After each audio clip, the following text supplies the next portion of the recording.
नमस्कार दोस्तों। प्रयोगशाला सहायक लैब असिस्टेंट का जो सिलेबस है वो नया सिलेबस जारी कर दिया आज।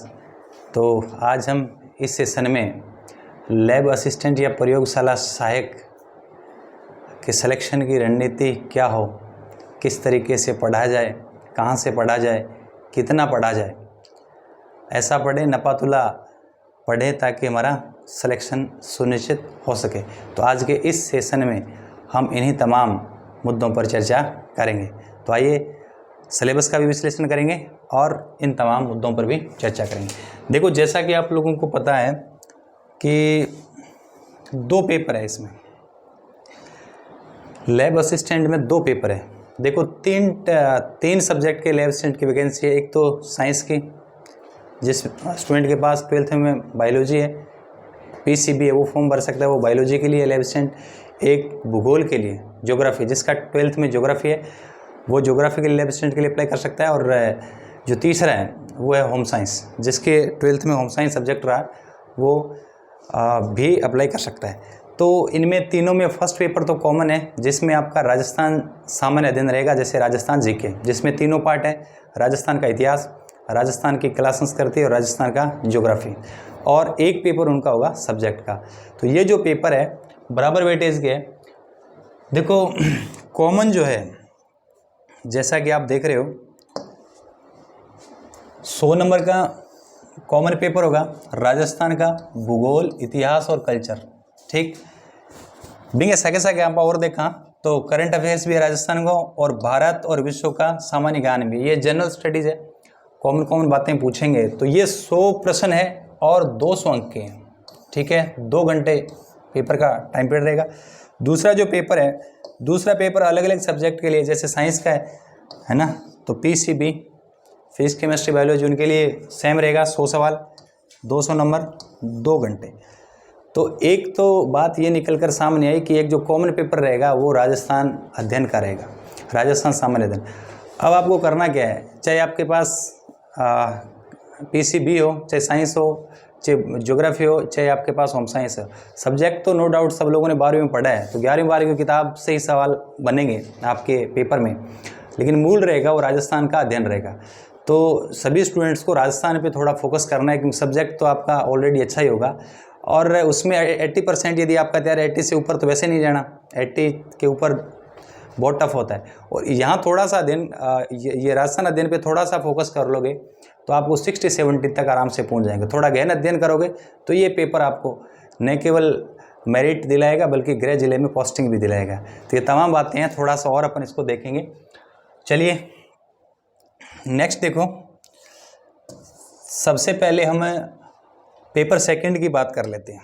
पेपर सेकंड की यदि हम लोग बात करें तो देखिए, पेपर सेकंड में विज्ञान का जो होगा वो तो सेकेंडरी लेवल का होगा, जबकि बाकी जो भी है, बायोलॉजी है, फिजिक्स है और केमिस्ट्री, ये सीनियर सेकेंडरी लेवल का होगा।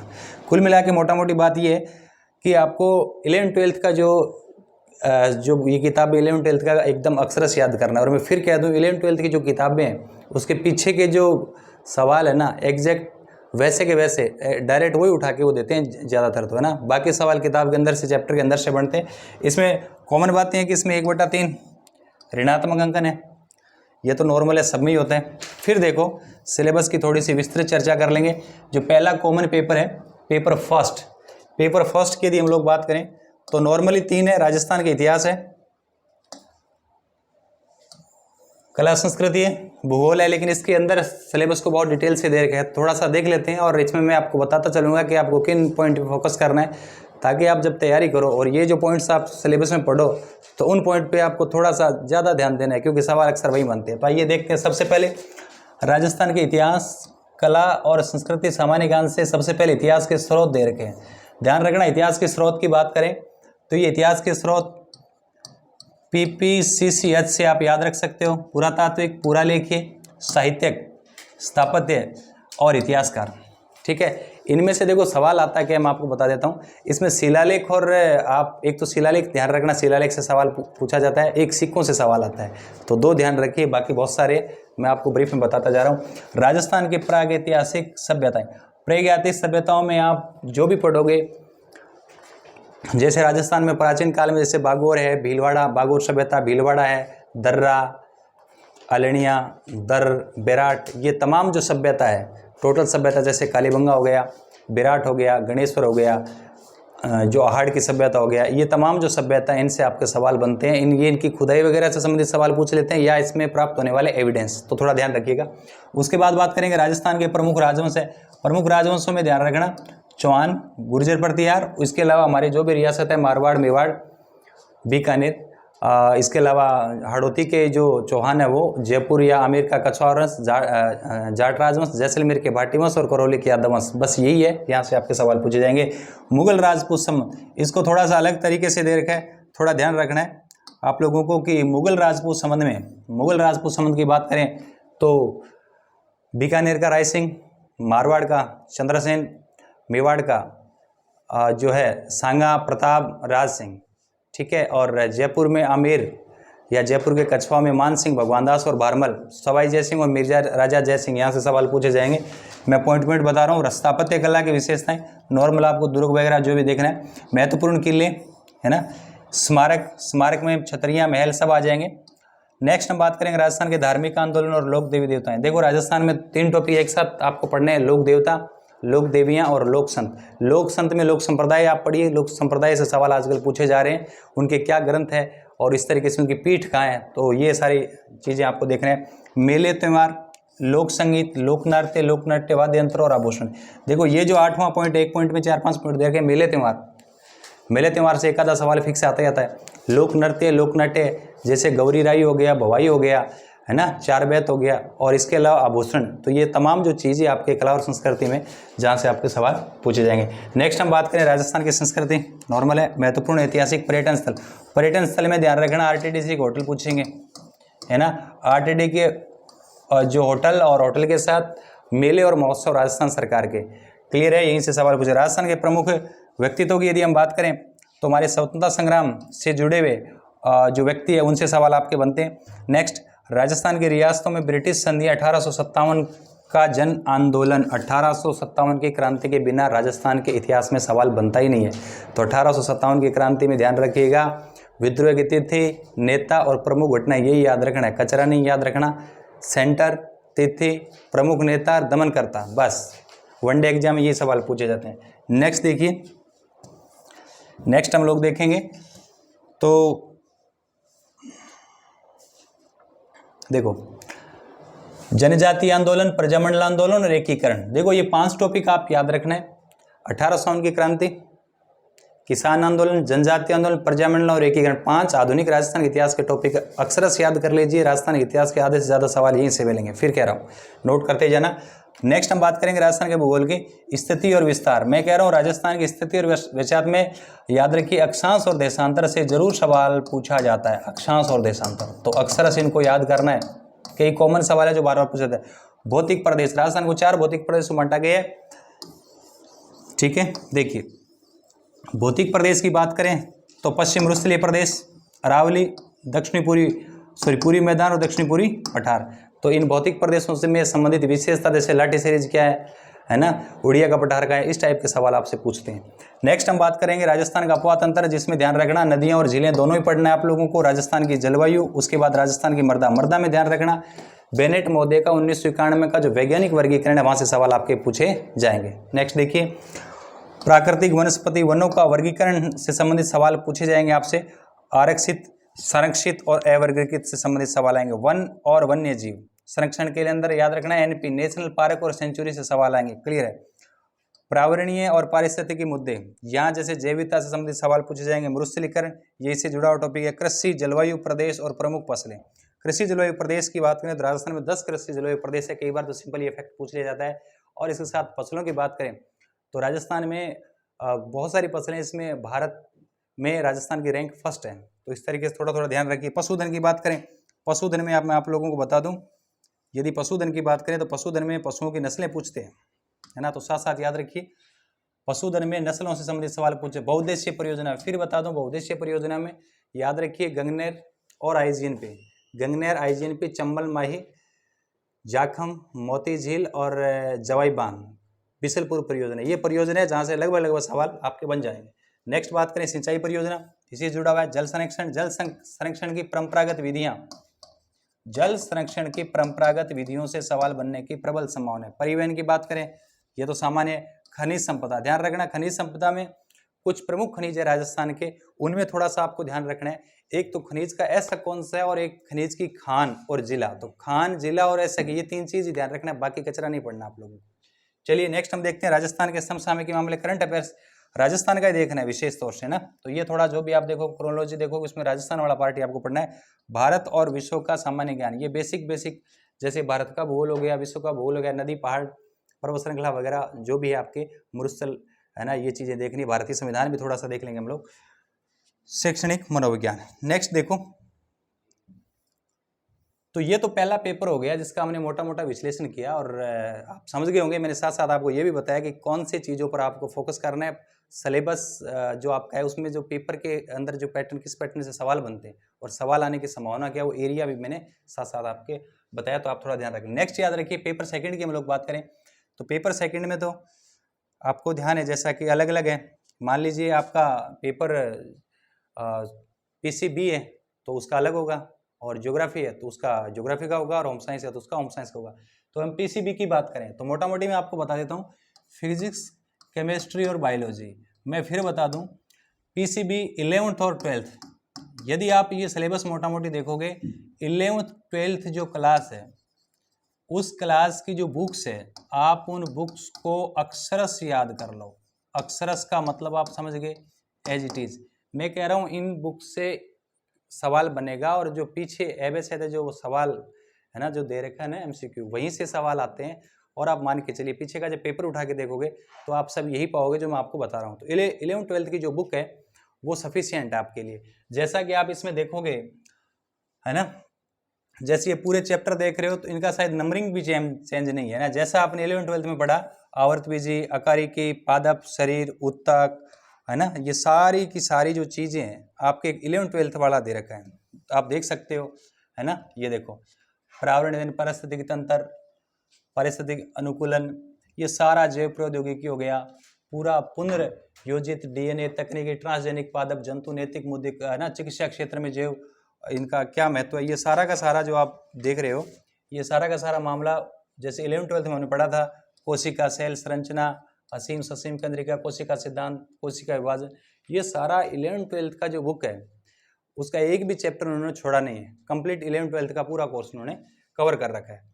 ठीक है, नेक्स्ट देखो, अनुवांशिकी में आप देखो मेंडल के नियम है, सामान्य शब्दावली, डीएनए, आरएनए संरचना, वंशानुगत गति, गुणसूत्र की संरचना, मनुष्य में लिंग निर्धारण, जंतु जगत का वर्गीकरण, वो पूरा का पूरा एग्जैक्ट वैसे के वैसे दे रखा है, एक भी चेंज नहीं किया। तो कुल मिला के आप इसमें देख सकते हो, जीव विज्ञान के अंदर भी ये सारा वही है ना, मानव पाचन तंत्र, श्वसन तंत्र है ना, ये सारा मानव परिसंचरण तंत्र, अंतःस्रावी तंत्र, पेशीय तंत्र, जैव विकास, जंतुओं का आर्थिक महत्व, ये भी आप लोगों ने पढ़ा होगा 11th 12th में। ये सारा का सारा जो है वही दे रखा है। दृढ़ पिंड गति की बल आघूर्ण, ये देखो भौतिक विज्ञान में भी देखिए आप है ना, कोणीय संवेग, वस्तुओं का जड़त्व, आघूर्ण, उष्मा गति की है ना, थर्मोडायनेमिक, उष्मा गति का प्रथम नियम, द्वितीय नियम, दोलन, सरलावर्त गति और उसके उदाहरणों, अनुनाद, तरंगे, अध्यारोपित सिद्धांत, डोपलर का प्रभाव। तो कुल मिला के आप ये समझ सकते हो कि 11th 12th का पूरा दे रखा है उन्होंने है ना।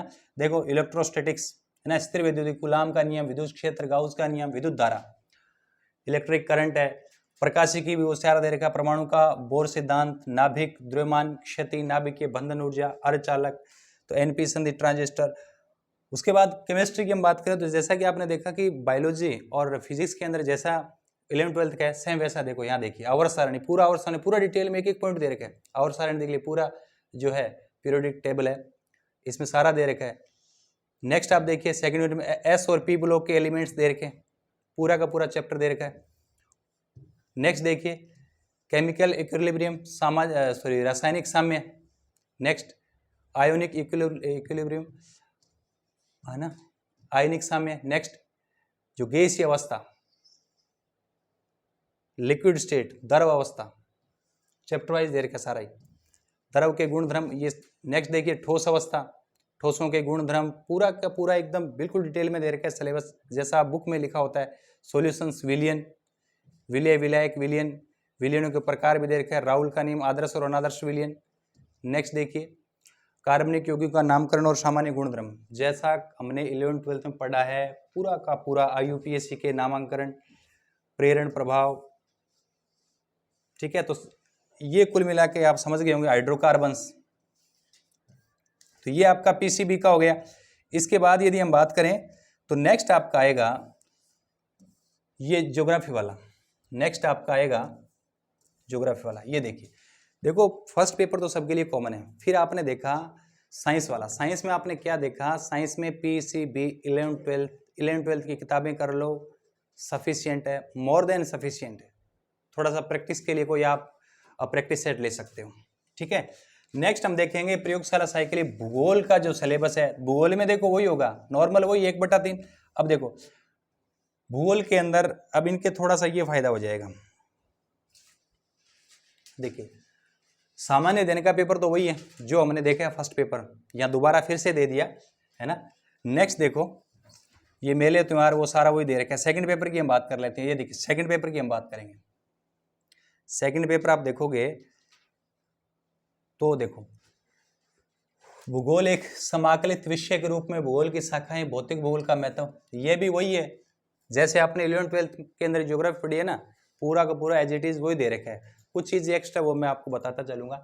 देखिए पृथ्वी की उत्पत्ति और विकास, पृथ्वी की आंतरिक संरचना वही है ना, सियाल सीमा निफे, महासागर और महाद्वीपों का वितरण, सेलों के प्रकार, रॉक्स टाइप्स ऑफ रॉक्स है ना, याद है, आग्नेय, अवसादी और कायांतरित, वो जो 11th-12th में आपने पढ़ी है। भू आकृतिक जो प्रक्रिया है, वायुमंडल का देखिए संगठन और संरचना, सूर्य ताप, उष्मा संतुलन, पूरा का पूरा 11th-12th का वायुदाब, वायुमंडलीय परिसंचरण, जलीय चक्र, अंतः समुद्री उच्चावच, तापमान और लवणता का महासागर में किस तरीके से वितरण होता है, ज्वार भाटा और जलधाराएं, समुद्री जलधाराएं जो ठंडी जलधारा और गर्म जलधारा हमने पढ़ी। तो कुल मिला के ओवरऑल जो है ज्योग्राफी में पूरा वही दे रखे हैं, ठीक है, याद रह जाएगा। अब देखो थोड़ा सा अब इंडिया का उन्होंने देखो यहाँ इंडिया वाला भी डाल दिया क्योंकि इसमें पूरा आएगा। देखिए ये यहाँ से भारत का स्टार्ट होगा, इंडिया लोकेशन साइज, तो भारत की स्थिति, आकार और पड़ोस देश, इसमें फिर वो क्या है, मैं कह रहा हूँ भारत और राजस्थान एक साथ देशांतर से मान के चलो, सवाल इजी है लेकिन ये भी गलत हो जाता है। ये इस तरीके से कुछ सवाल है जो आपको एग्जैक्ट याद रखने।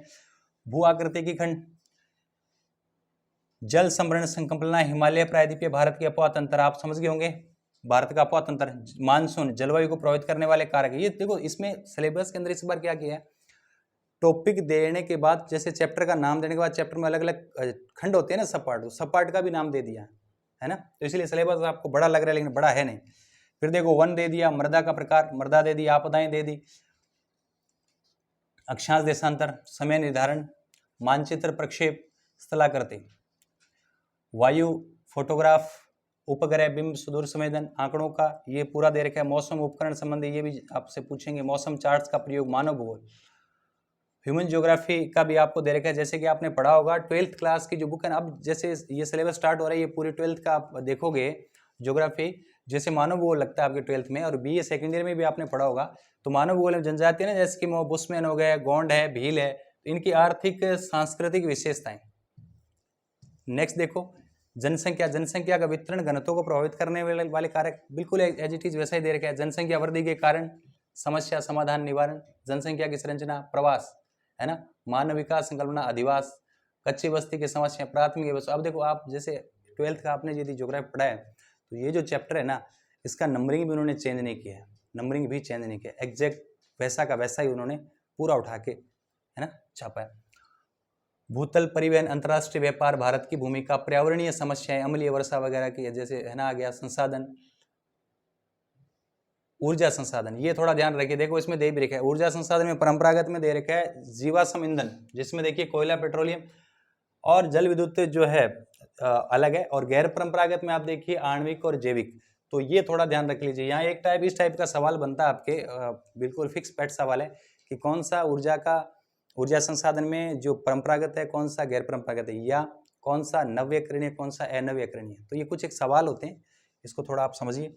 कृषि के प्रकार, निर्वहन, व्यापारिक कृषि, आर्द्र शोषक, गहन विस्तरण, ये आपके 12th में जैसा दे रखा है वैसा दे रखा है, जैसे गेहूं, चावल, कपास, इनसे संबंधित आपके सवाल बन जाएंगे। भारत में औद्योगिक विकास, प्रमुख औद्योगिक, लोहे, इस्पात, एल्यूमिनियम, सीमेंट, सूती वस्त्र, चीनी इंजीनियरिंग उद्योग। तो ये जैसे उन्होंने जैसे सिलेबस में दिया है ना, जैसे 7-8 उद्योगों के बारे में दे रखा है, जैसे लो इस्पात है, तो यही इन्हीं चीज़ों को पढ़ कर जाना है। ऐसा नहीं हो कि आप पूरे उद्योग सारे ही पढ़ रहे हो, जो आपके सिलेबस में दे रखा है वही। जैसे आप लो इस्पात दे रखा है तो मान के चलिए लो इस्पात से संबंधित कारखाने हैं, बोकारो है, दुर्गापुरा है, राउरकेला है ना, SCIL, सेल क्या, steel authority of India limited, तो कुल्टी, जमशेदपुर, ये सारी चीजें क्योंकि फिक्स है, सवाल दे रखा है, वहीं से पूछेंगे, बाहर से नहीं पूछेंगे।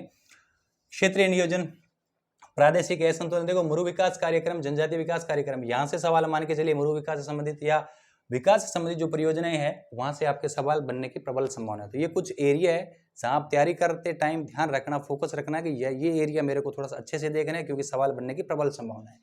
नेक्स्ट देखिए, ग्रामीण विकास, डेयरी और कुटीर उद्योग, संपोषणीय विकास, परंपरागत आधुनिक दृष्टिकोण, देखो ये पूरा का पूरा 12th क्लास की किताब में दे रखा है। प्रमुख उद्योग देखो सूती और सीमेंट उद्योग, तो इन्हीं को पढ़ना है। देखो खनिज में क्या दे रखा है, संगमरमर, तांबा, जस्ता, चांदी, टंगस्टन, जिप्सम और पेट्रोलियम, तो जो खनिज दे रखे हैं ना उन्हीं को फोकस करते हुए उनकी प्रमुख खान एसक, बस इसके अलावा कुछ नहीं पढ़ना। मानचित्र आंकड़ों का तो ये थोड़ा सा दे रखा है। तो ज्योग्राफी के अंदर आपको ये याद रखना है। तो आपने जैसा कि ज्योग्राफी का भी देखा, मैं फिर बता दूं करना क्या है, 11th-12th की ज्योग्राफी की जो आपकी बुक लगती थी वो आपको एज इट इज तैयार करनी है। साथ ही साथ प्रैक्टिस के लिए एक कोई प्रैक्टिस सेट ले सकते हो, है ना। नेक्स्ट देखिए, अब होम साइंस की बात करेंगे, जिसमें कॉमन तो यही है, 100 सवाल वाला ये तो कॉमन ही है, जीके वाला तो कॉमन है, जो 100 सवाल उनके क्या होंगे, सब्जेक्ट के होंगे। नेक्स्ट है ना, तो याद रखिए ये तो कॉमन ही है, राजस्थान जीके वाला तो होम साइंस का सिलेबस छोटा होगा। तो ये सेम ही है, भोजन, पोषण, स्वास्थ्य, स्वच्छता, जो आपने 11th-12th में पढ़ा, कुपोषण, ये बिल्कुल सिंपल है। होम साइंस वाला मामला है ना, ये इतना कुछ ज़्यादा टफ नहीं है। जैसे आहार संबंधित, जैसे न्यूट्रिशन है, गर्भावस्था, धात्री अवस्था, दस्त, जवर, भोज्य पदार्थों में मिलावट वगैरह, जो आपने 11th-12th में पढ़ा, मानव विकास का उद्भव, और थोड़ा थोड़ा साइंस का जैसे आया ना, इसमें वृद्धि विकास में तनाव से निपटने के लिए क्या चाहिए, प्राथमिक जो चिकित्सा, फर्स्ट एड बॉक्स क्या है, ठीक है। कपड़ों से संबंधित कुछ दे रखा है, सूत उत्पादन प्रक्रिया चरण, सूत संबंधित परिभाषिक शब्दावली, तो ये जो आपने पढ़ा वही है। सिलाई मशीन के भाग और उसकी देखभाल, कार्य सरलीकरण, भाई होम साइंस वाला तो बिल्कुल सिंपल है, इसमें कुछ भी नहीं। उपभोक्ता की समस्या संरक्षण, ये थोड़ा ध्यान रखिए, उपभोक्ता संरक्षण अधिनियम 1986, यहाँ से आपके सवाल बन जाएगा। जिला उपभोक्ता केंद्र, फोरम और स्टेट वाला, ये थोड़ा देखना। और नेक्स्ट जो आपका दे रखा है, प्रसार शिक्षा में अधिगम शिक्षण, परिभाषा, अर्थ और क्षेत्र। तो कुल मिला के आपने देखा, मैं ब्रीफ में पूरा जो हमारा 20 मिनट का जो सेशन था उसको 2 मिनट में मैं वाइंड अप करूंगा कि इसमें 2 पेपर है। एक पेपर आपका जीएस का होगा जो कॉमन है, जो राजस्थान जीके का है। दूसरा पेपर आपका सब्जेक्ट है। नो डाउट सब्जेक्ट आप 11th-12th में पढ़ के आए हो, ये माना जाता है और ये अंडरस्टूड है कि जो 12th तक सब्जेक्ट पढ़ के आया तो मान के चलिए सब्जेक्ट में उसको ज़्यादा दिक्कत नहीं होगी। तो 50-60% तो वैसे ही तैयार होगा, थोड़ा और प्रयास करोगे तो 70-80% तक उसको खींच के ले जाओगे। लेकिन आपने जीएस, जनरल स्टडी, राजस्थान का सामान्य अध्ययन है, वो किसी ने नहीं पढ़ा।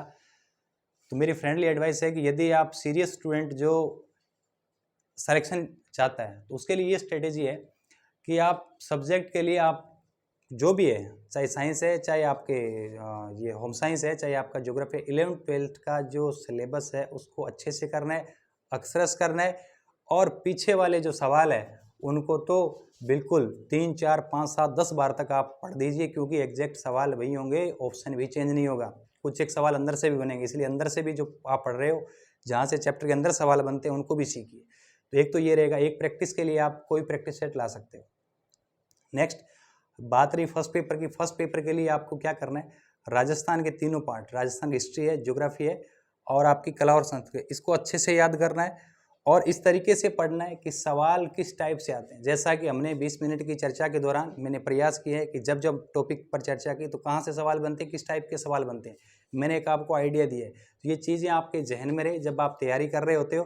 तो जो भी टॉपिक पढ़ रहे हो तो आपको ये ध्यान में रहना चाहिए कि इस टॉपिक से इस टाइप के सवाल बनते हैं और इस टाइप का अभी हाल ही में ये पैटर्न जो है बोर्ड हमारा फॉलो कर रहा है, तो यहाँ से इस टाइप के सवाल आएंगे। तो उन सवालों पर को ध्यान में रखते हुए तैयारी को बढ़िया लेवल पर लेके जाना है, ताकि जो फाइनल जो मेरिट लिस्ट आपकी बनेगी एग्जाम के बाद, उस फाइनल लिस्ट में 1 रो नंबर आपका भी हो। तो आई होप, उम्मीद करता हूँ कि आपको अच्छे से समझ में आया होगा। मिलते हैं बहुत जल्द नेक्स्ट किसी सेशन में। Thank you.